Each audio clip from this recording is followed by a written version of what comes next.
Tale video bi lahko bil podcast, pa ni.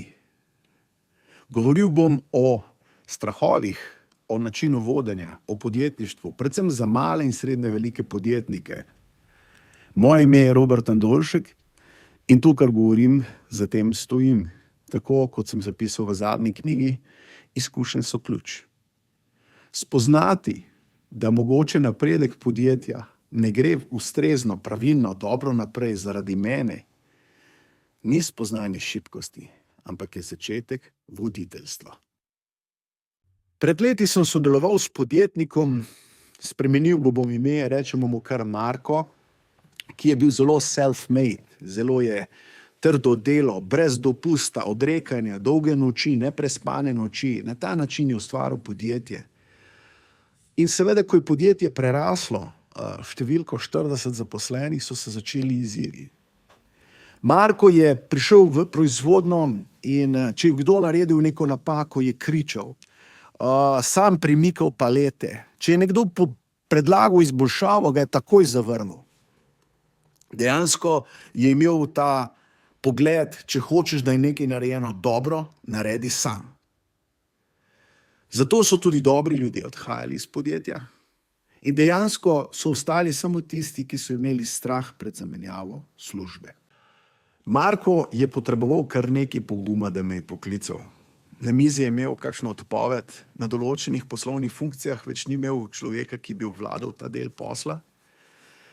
In seveda ego ni dovolj drugače, pa mi je rekel: Robert, daj mi malo poštimaj proizvodnjo.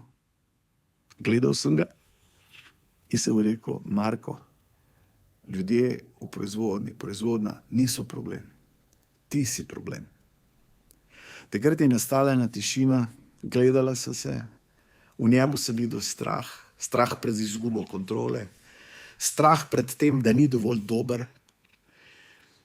Ni kričal, ni se odzival, tako kot se je včasno odzval, ampak je počakal en čas in rekel: Robert, kaj naj naredim? Začela so pri temeljih. Najprej njegov outfit, ali predstavlja, ali je dober ambasador tega podjetja, ali je oblečen skladno z ljudmi v proizvodnji, v pisarnah, do svojih klientov. Naljevala s komunikacijo. Spremenila kar nekaj stvari. Recimo, namesto ukazovanja je začel spraševati. Namesto kontrole je probal zaupati, počasi zaupal.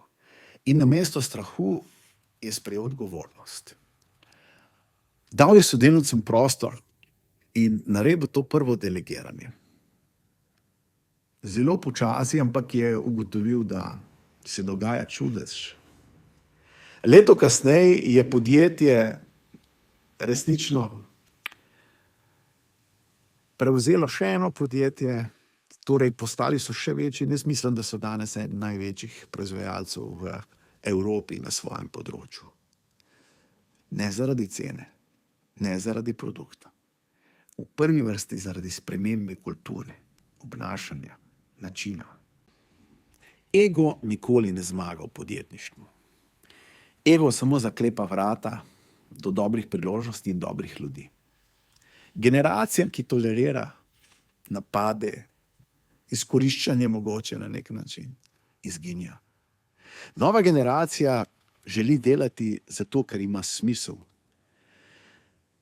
Delati za napredek, delati za vrednote, da je vizija podjetja jasna, da jo sledi, da ve vsak dan s svojimi dejanji, ne naredi napake, da naredi nekaj prav.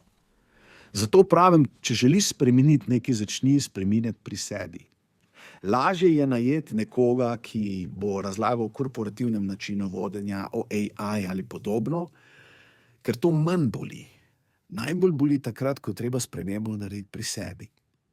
Ampak zakaj to boli? Zato, da bi podjetje raslo. Naj vam povem iz prakse, prideti z 2,5 milijona prometa na 5-10 milijonov. Ni štos v visoki tehnologiji, ampak štos v odnosu komunikaciji, vodenju poslovnih funkcij. To so napredki, ki spreminjajo prihodnost. Zato pravim, ne gospodarska kriza. Kriza je v tem, če ne bomo znali voditi in ljudje ne bodo hoteli delati z nami, ker smo slabi voditelji. Majhen podjetnik, srednje veliki, če nima velik tržni delež v svoji branži, zelo malo čuti krizo. Vsaka gospodarska kriza gre hitreje mimo, ker lahko najdeš nove kupce. Zato pravim, pravi voditelj okoli sebe ustvarja voditelje in ne sledilce.